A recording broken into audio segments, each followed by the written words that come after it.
Hey guys, what's up? It's me, Pagey here, once again with another Flash review, and this was the Flash of Two Worlds, aka Season 2, Episode 2, and there will be spoilers in this review, so if you've not seen the episode, go check it out, and then come back and discuss it in the comments. So if you want to enjoy the video, make sure to leave a like, leave any comments, and subscribe if you are new.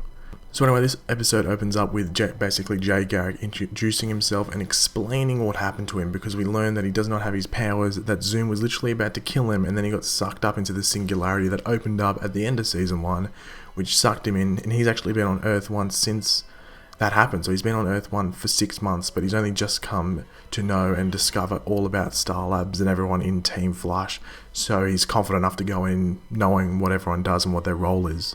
We then see Zoom bring Sandemon to Earth 1 with basically the same mission he gave to Atom Smasher in Episode 1, try and kill the Flash as best as you can and I'll take you back to Earth 2. So this is pretty interesting, because I'm assuming Zoom has the ability to go and to and fro between Earth 2 and Earth 1, if not other Earths as well, because unless he was just waiting there, because that breach opened and he came out straight away with Sandemon. So unless he was just waiting, or he has actually the ability to go through, which I think he does, that's going to be pretty interesting, because he's going to be able to go back and forth and cause a lot of terror.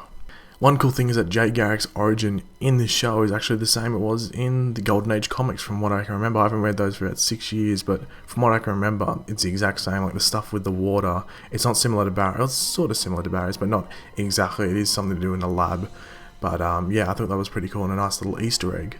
The group does have like suspicions over Jay and whether he is good or if he's evil. It's mainly Barry. Barry seems to have some trust issues, not only with Jay, with other people as well. But I found that a bit ignorant of him and a bit annoying, but at the same time I can understand it. But he took a bit longer to get over it than I thought he would, but thank God he finally got over it throughout this episode. We then get to meet Patty Spivot, and she's a bit of hassling Joe West around, just constantly wanting to join this metahuman task force that we got introduced to in Episode 1.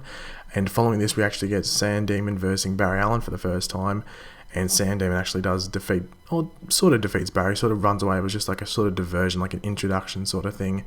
But yeah, so Barry after this knows that he knows that he can't defeat Sandemon, or at least doesn't know how to. Now, throughout this episode, Cisco is actually having more vibe powers, I guess you could say, and he does actually reveal to us, Professor Stein or Dr. Stein? I'm just going to call him Stein. He reveals to Stein throughout this episode what he's going through, and he actually uses his powers to help Barry and Jay find out where Patty Spivot is after she actually gets kidnapped in this episode. So his powers are useful, but he thinks that he doesn't want to see what he's seeing. He thinks what he's seeing is evil, and he thinks that it might actually turn him evil eventually if he keeps seeing them. So he doesn't really want everyone to know about it. He just wants to probably work with Stein throughout the rest of the season, or at least the half of this season, and try and control his powers. As I said, Sandemon does kidnap Patty Spivot, and Jay actually teaches Barry some new abilities to help him defeat Sandemon after Barry sort of gets over and actually starts to trust Jay. One cool thing in this episode was actually Jay getting his helmet back, which I thought was like a cool scene. It was like, boom, slow motion, head up, boom, you're Jay Garrick. That was awesome. And he's got his suit as well, because he actually got sucked into the singularity with his suit, which, so even though he can't run, it was still cool to see him in his suit and all that Flash attire. Now, Jay and Barry actually save Patty, but in the process, they do kill Sandemon, which I'll discuss at the end of this episode, because I have a bit of a niggle with that, but we'll talk about it in a second. We then find out that Patty was actually trying to join this metahuman task force due to what happened to her father. Now, what happened to her father was that the Martin brothers, if you know who they were, they're like the weather wizards. Like, we had the first weather wizard who actually died in the pilot, and then we had the second one who was sort of like trying to avenge his brother. They actually, or Mark Martin, killed her father by like literally just shooting him in the face. Boom, you're dead, your face has exploded. So that's her motivation to join the task force, because she was annoyed that they were criminals, but they were given these superhuman abilities. Now, towards the end of the episode, we actually get to meet Joe's ex-wife and Iris's mother, so they'll probably get more delved into in the next episode, or the next couple of episodes, because I don't think she was there when Barry was younger, so Barry might not know who she was. I'm not too sure if they've mentioned that. I don't think she was, because she was never in any of the flashbacks or anything like that, so it'll be interesting to see what her reason for coming back and frequently trying to contact Joe was.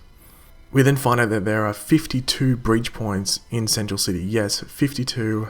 They use that number not subtle at all, but yeah. So there's 52 bridge points, and actually upon explaining all the breach points and stuff like that, Stein actually collapses, and it sort of looks like he's having a stroke, but it obviously has something to do with Firestorm. And I think they're going to obviously they're going to have to explain that in the next couple of episodes, and we'll probably get introduced to I think they're using Jay Jackson. I think even a couple of videos ago I said Jason Rush, but it looks like they're using Jay Jackson as the Firestorm for this sort of after Ronnie. And at the last scene of this episode, we get a look at Earth 2, and it looks really Golden Age. Full-on Golden Age, and I was so happy they used that as a touch. Like, the train looked Golden Age, just the colour scheme, even like the design of Star Labs, like the rocket ship, is really Golden Age, like mid-1900s. Really cool design, and I'm really happy they used that. And it's not even that, we actually get to meet Earth 2 Harrison Wells, and he doesn't look 100% nice guy, if you know what I mean. He looks a bit sinister. Like, he looks like he has good intentions, but he looks a bit sinister, especially the way he says, "Hello, children." I was like, there's something not right with you. I know it, and we're going to find out. So overall, I'll give this episode a 4.5 out of 5. I thought it was a really good episode, one of the best Flash episodes there's been. That's a big thing, because this show has been pretty solid and really consistently good.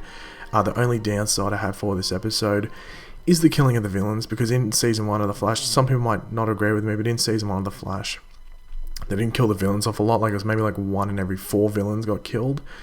But so far in the first 2 episodes, both villains for the week have been killed. So I know on both occasions, probably both of them had to die because they're really hard to stop. Atom Smasher just growing really big, and the fact that Sand Demon just could, change into sand, and like there was not many too dry places around Central City to stop him. They sort of had to kill him.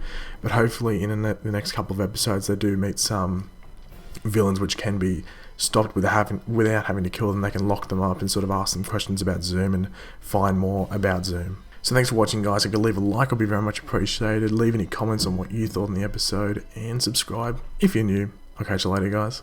Goodbye.